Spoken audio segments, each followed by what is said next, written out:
What's up, everybody? It's your favorite fuzzball that needs to keep laughing it up's favorite nerd, and today we are looking at the SH Figuarts Chewbacca, which is kind of how Billy D. Williams said it in episode 8, which is like one of my favorite things. Like, what's going on, Chewbacca? You still hanging out with this loser? Which is like one of my favorite things of all time.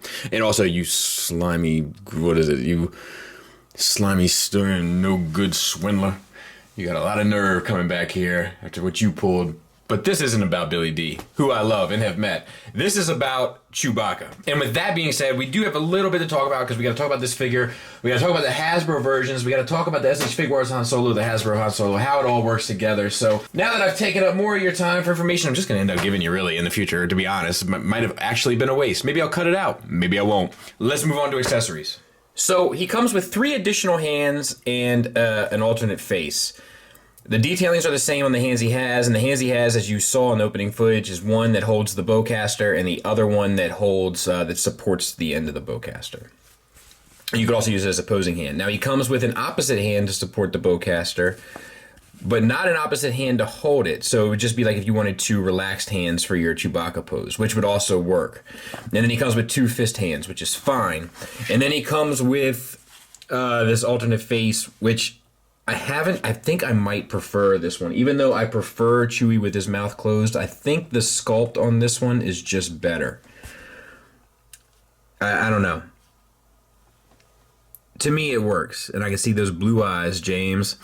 But I do feel like one eye, like his right eye, and you may not be able to see it because it's just like those dark, deep orbits. But this eye here is sitting a little bit more towards the nose than the other. And the eyes are digitally painted, it looks like, which is kind of impressive given that how deep it had to get in there, so to speak.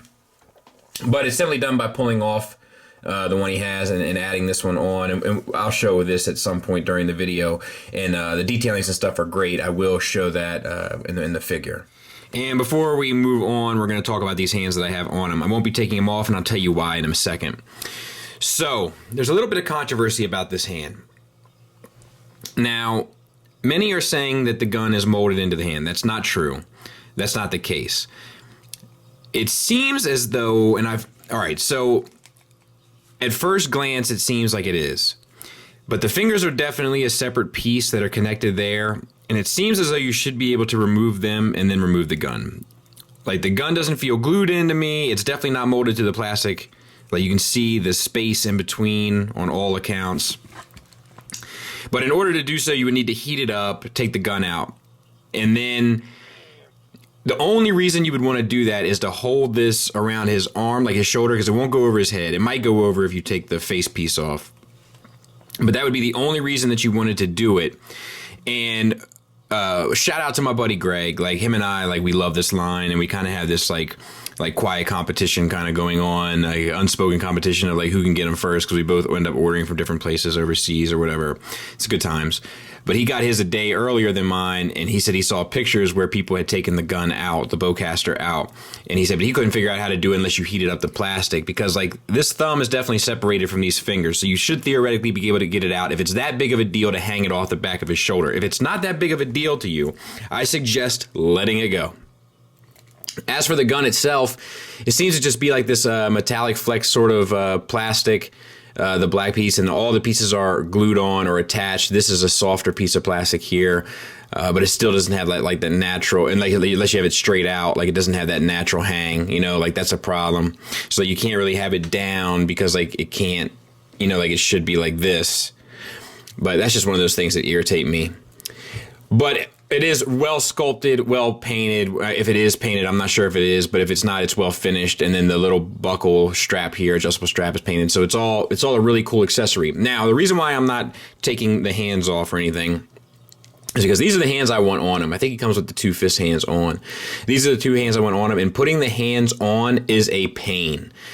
It's because of this piece here that covers down on the joint and kind of gives that illusion of long fur on his arms. It ends up being difficult to kind of chase the peg in order to get the hand on. So it is a little irritating, but not the biggest deal in the world. But I'm just not going through the hassle of taking it off and putting it back on because I finally got them on and I'm happy.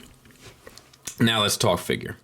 So the head sculpt, I think, is good. I still think, like, Chewbacca is just a hard one to get right. But I still think there's something off about it. But I think it's really, really good. It's just not what I would consider perfect. Now, it has two different types of washes, at least, applied to the fur, and then airbrush paint. Now, the airbrush paint works really well, going from this like lighter brown to this darker brown. That works great. There is seam work here in order to take the face off, which we will show. Actually, I should talk about the detailings here. Like, the eyes are well painted. I even feel like this eye is a little bit more closer to center than the other, but I could be wrong about that. I don't know. Nose is well painted. Like, the fur, like, he has that like little like mustache element that's like darker and all that stuff. Like, it's pretty good. It is kind of weird that the wash isn't applied everywhere.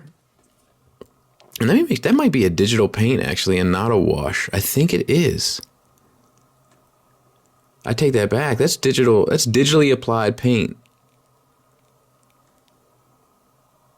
That's interesting. It looks like a wash, but I don't think it is. So that's kind of impressive. But it's cool all in all. The fur pieces are a little softer, but not real soft, but it should allow you to get most articulation. We're going to talk about that here in a second when I put it back on. So, as you can see, the infamous double ball peg that SH Figuarts loves. Let me make sure it focuses. There. And that allows this top piece to move. Now, because of the fur, it does get jammed up. However, this piece is on a hinge, basically a peg-in hinge. You can see it in there. So that allows it to move out of the way a bit in order to use this double ball peg. But as you can see, it is a bit challenging to get it straight. Not impossible, but it's a lot easier when you're able to look at the joint. You know, that's just something to think about. Like, if you're having problems getting them to seem kind of squared away, take the face off and square them up. And then we have what feels like a single ball peg, or maybe even a hinge from the chest into the neck. And the neck is all painted, all of it, even though, you know, most of it is covered. So that's pretty impressive. We have this soft piece of floating plastic, which is the bandolier, and it's all painted really well. We have all the silver painted as well as the little buttons and stuff. It looks like the pouch is airbrushed, and then the buckles are painted. All that stuff looks great.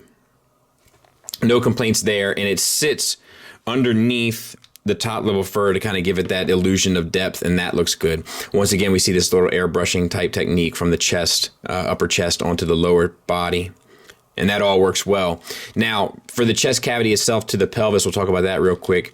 Feels like a double ball peg to me. Great range either way. So you get the swivel, back, forward. Shouldn't have any real issues. The shoulder, typical SH Figuarts. We do have a bit of a butterfly joint that's connected at a ball peg inside the chest that comes out to a disc hinge, or a ball hinge rather. Actually, it's a disc hinge out to the shoulder. And then you have this floating piece that covers down on the joint. So all that works really well. Range-wise, you can get the arm all the way up to there and around, so no issues. And the butterfly joint gets you a great range as well. So all that is done really well. Bicep swivel, the same paint detailings are throughout. Single ball hinge for the elbow that gets you just shy of 90 degrees. It might even be 90 degrees. Close enough where you'd have to get a protractor. You know what I'm saying? It's fine. Wrist swivels at both the forearm and the hand with a ball hinge in between, so you can get up, down, in, out, whichever which way you decide to swivel it. Now, this fur here does get caught up. You kind of have to manipulate it around. You know, you can get it, but then like the layering of fur can break the suspension of disbelief. So just stuff you want to be mindful of. That's just one of those things that's hard to do with plastic. Let me back out a little bit. It's struggling. It's just one of those things that's hard to do with plastic when sculpting. When making a furred figure, so to speak. Let's put the face back on, talk about that articulation before we move to the lower regions of this figure. So, as you can see, because of the hinge in the back, you do get a fair bit up, not so much down, and you get a little bit of the swivel, but articulation is really hindered because of the sculpt of the fur around the mane of Chewbacca. So that's a bit of a bummer.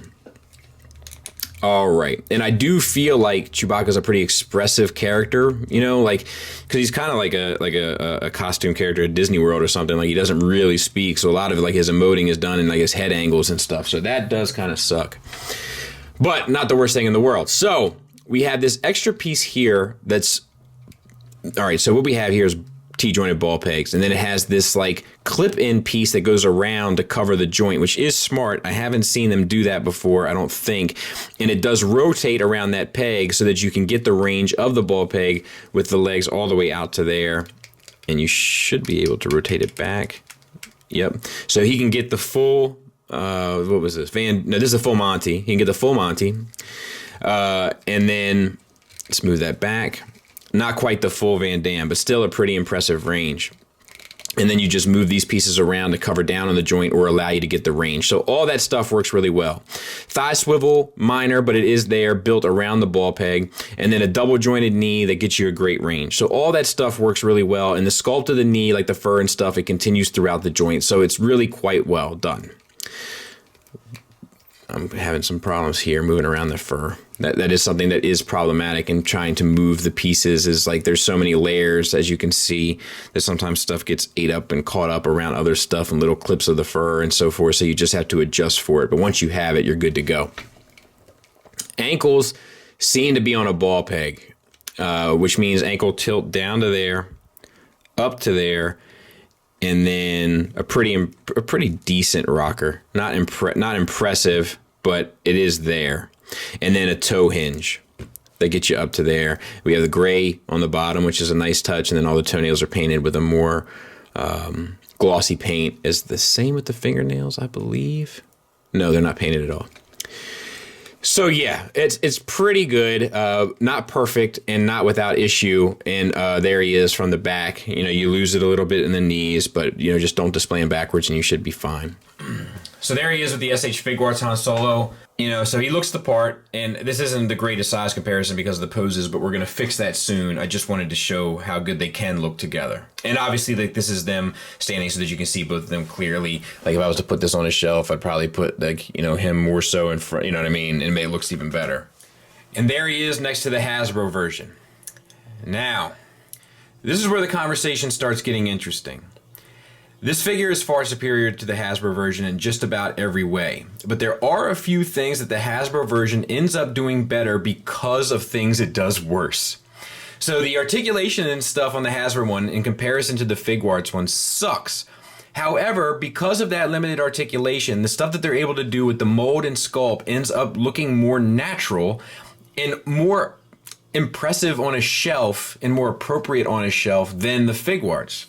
Now, that's not to say I recommend one over the other. We can have that discussion, but let's talk about this. Like, look at the way that Chewie's fur sits up off of his chest on the Figuarts one, on the bandolier, in comparison to the Hasbro one, which sits a lot more flush. The head articulation on the Hasbro one is very limited. You know, very limited. But when it's just sitting there, straightforward, as it tends to do, it's not an issue. The bowcaster, of course, I've lost. I don't know where the piece is that goes across it because it came in two separate pieces, which was stupid. But that's how they did it, and now I can't find it. You have limited articulation in the elbows and stuff, but then it ends up looking a bit cleaner. Same with the waist and so forth. Look down here. Like, there's just things that because... It's so interesting to me. Like, because this is a worse figure, it ends up looking better in some regards. Like, if this was painted the same way as this and sculpted as well, but used this format of articulation, I think this would have technically been a better figure presence-wise, not necessarily efficiency-wise. Now let's take a look at them together. So there's the Hasbro Han and Chewie next to the SH Figuarts Han and Chewie. I also have to say that I like the height difference between Han and Chewie here, even though the Figuarts one might be more accurate. I do like this towering Chewbacca. Like, you know, it's one of those things where like, you just kind of see the character a certain way. But the reason why I show this is because, like, let's say you have him on a shelf and you usually have Chewie in the background. It's just how it ends up playing out, right? So you have this and this, and this solo, like, it's not even on the table. It's not even up for debate. But let's take a look at this. We'll move him here, and we'll move him here, and we'll move him off to the side, right? So you have that, which looks good. And then you have that. if he can get to stand. You know, it's another Hasbro issue. But like, that doesn't look bad to me. And like, because Han Solo ends up covering most of him, you know, like, I don't know if I can say that the SH Figuarts one is necessarily totally worth it. We're going to get more into that in final thoughts. But like, I don't know if you get, just because of the way that shells end up playing out, if you have them like just standing heroically, which I think most people do, I don't know if you'll get as much bang for your buck with the Figuarts Chewbacca as you do with every other Figuarts release, including the Troopers. Final thoughts. So let's talk about this for a second. Let's talk about the negatives.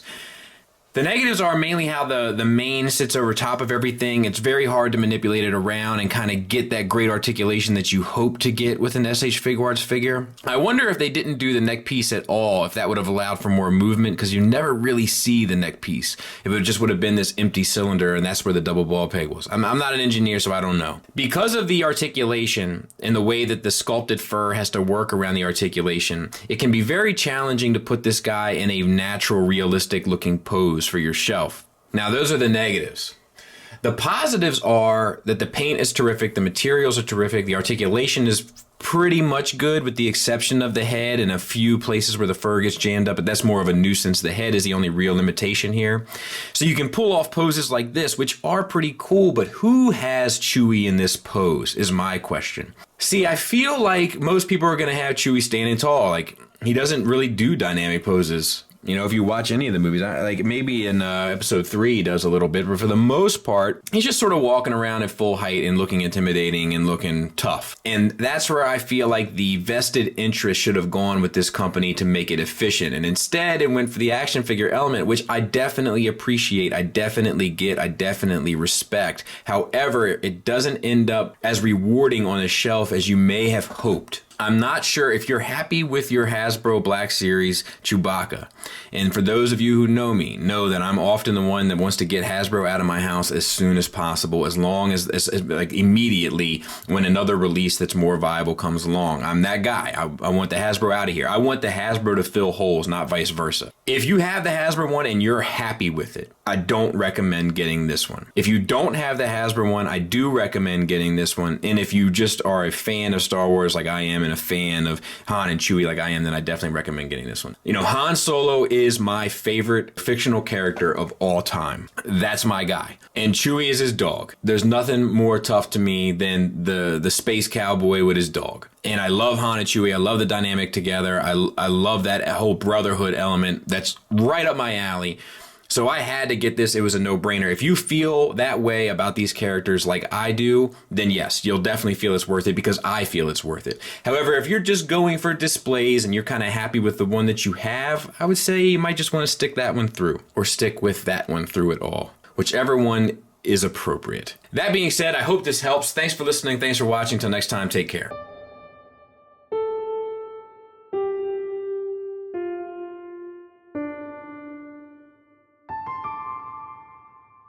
So to follow up on my Han Solo story, where I used to cut the sleeves off my members only jacket, the other character that I often wanted to be was Chewbacca.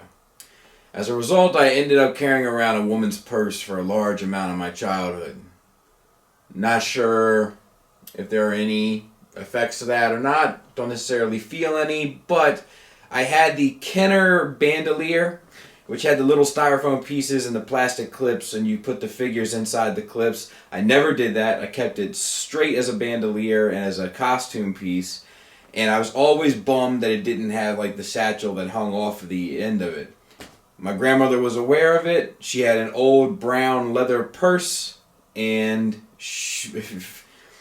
anybody who knows me or have heard me talk about my grandmother, like I could do no wrong in her eyes. I was her baby boy. No doubt about it. She cut the leather straps off of her purse and inserted a D-ring into her purse, and then that D-ring clipped onto the Kenner bandolier, and I had a proper Chewbacca bandolier and carried it around forever.